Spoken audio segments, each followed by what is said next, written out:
Ayan, nasagutin lang natin 'tong tanong ni Mami Ann. Sabi niya, "Gaano katagal po nagla-last?" Ito yung tanong niya dito sa ating Glade Scented Gels.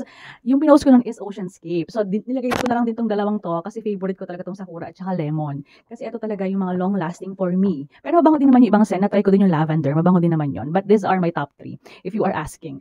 May nagtatanong ba? So, ayan. So, for me, nagla-last po ito, especially itong Oceanscape kasi talagang ang tapang ng amoy niya. For me, nagla-last to ng at least 2 months. So, yun yung aking fix for me. Pero kahit lumagpas naman ng 2 months, may amoy pa rin naman siya dun sa room. So, again, dun sa pinost kong video, sabi ko nga dun, nag-switch kami dito sa ganitong scented gel kasi less hassle siya, walang electricity na gagamitin, ganyan, walang water, kasi 'di ba, medyo prone yun sa mga short circuit kasi may water, ganyan.